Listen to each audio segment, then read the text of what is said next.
mentally and physically in this game. And I know that there are going to be people who are going to say that this is some sort of upset, and you alluded to it. I mean, it absolutely is an upset. But the breadth of the upset, it would be disrespecting the Pacers. They are 41-16 since January 1st. That is about on the pace of a 59-win team. The Cavs were a 64-win team. This was a lot closer from the start. And the Pacers have been healthier in this series, and they've been more mentally sharp in this series.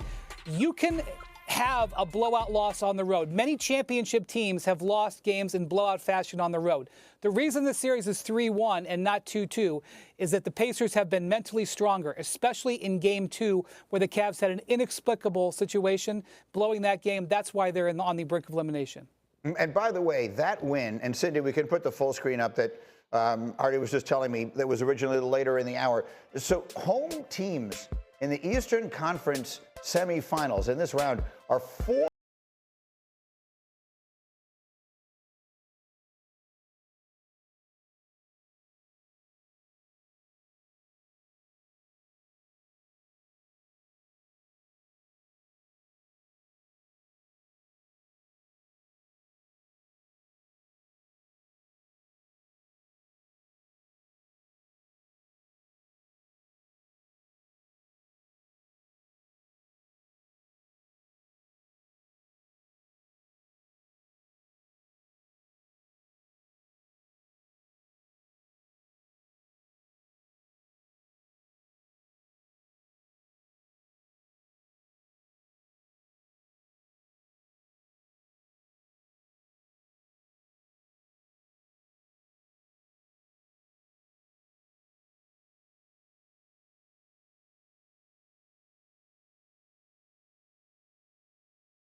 My theory is I don't care. I don't give a damn. I want home court. What do you care about? Well, no. My thing is it doesn't matter what that record is. I want home court advantage going into the Eastern Conference Finals or the Western Conference Finals. I want my fans to be able to play that advantage when it comes down to stretch. I don't know what that is. That feels more like an anomaly to me. And sometimes these things happen. If your team has statistically been better on the road all season, do you still feel that way, period? Like Boston. Correct. Like Boston's 34-8 on the road. I still want home court advantage. Period. It matters the most. All right, yes. cool. I mean, the Knicks, who we're going to get to here in a second, are 1-3 at home in these playoffs, and they are 5-0 on the road. Let's go to that series. Celtics shot the lights out at the Garden on Saturday and handed the Knicks a 22-point loss in Game 3.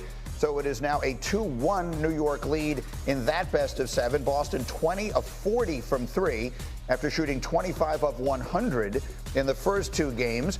So what does Vegas say? Vegas now says the Celtics at ESPN Bet are minus 300 favorites to win this series despite trailing 2-1. If you look at this, it's really a remarkably telling number.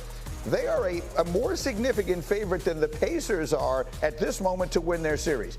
Indiana is up 3-1. The Celtics are down 2-1. But Boston is a more significant favorite at this point to win the series than even Indiana is in theirs. So I will point out that all 3 of you were at this game. The only person in this conversation who didn't go to the game Saturday was me. It's okay, Green. So that's a whole other thing we can talk about a little later. But Winman, I will give you the first words on it. You were there. I feel like you were trying to say a lot last week, this is coming. Like the Celtics just believe these shots are going to start to fall and then it will look completely different. And to me, it might have been as simple as that Saturday. What did you see? Well, the Celtics are a team of science, and whether you agree with that philosophy or not, the science was telling them there was no way they could keep losing these games. Of course, basketball is not played on paper, and therefore that's why we enjoy it and watch it. But the Celtics were confident that it would turn, and I kind of have worrisome news for the Knicks fans. It actually hasn't really turned yet.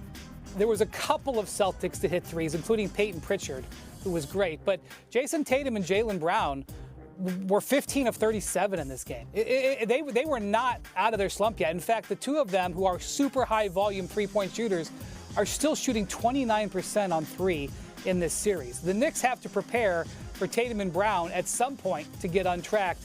But the supporting cast for Boston, which is deeper than just about any team in the league, was great in this game. They took the fans, who were awesome. Every seat was full at tip-off. But it took the fans out of the game right from the start, and the Knicks never got any traction. One of those seats was filled by Jay Williams, who was sitting right by the Celtic bench. Yeah. Can I give you guys an analogy? I don't know if you. Oh, no, it's not dangerous. okay. And it's a delightful mode, since you know Okay. you said I start off the week with negative count. Have you ever gotten in your car and the gas light is on, and you're like, I'm just going to keep trying to push it? Oh, 100%. I'll get it there. And then has it ever stalled out on you? I feel like that is the New York Knicks. I really do. I feel like they have pushed the margin in their gas tank, and I feel like it's starting to fade out. And when I say that, he's right. I mean, you talk about Jaylen Brown, 19 points on 18 shots. Jason Tatum, 22 points on 20 shots. They're just starting to find their rhythm offensively, and I feel like I'm watching a New York Knicks team with Jalen Brunson, who spent most of the game leaned over, just being absolutely exhausted. Now, I'm not saying that the Knicks can't have some kind of Herculean accomplishment and pull it out. But do I think that's probable? No, not at all. Just because Karl Anthony Towns looked exhausted. Mitchell Robinson, they're hacking him as soon as he comes in the game. That feels like that's a game within the game itself. Just when he goes to the free throw line. I'm just wondering where they get enough points to compete against a team that's starting to find their rhythm from the outside. That's just me. And I think that's a totally fair question. To that question, I would say that if, and this is to your point, if fatigue is bothering you, then you have a problem when it comes to three-point shooting. But they also shot 22% from three. For whatever reason, they have not put their best foot forward versus the Celtics.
So if they don't make the most of it now, that'll just be what we have to live with in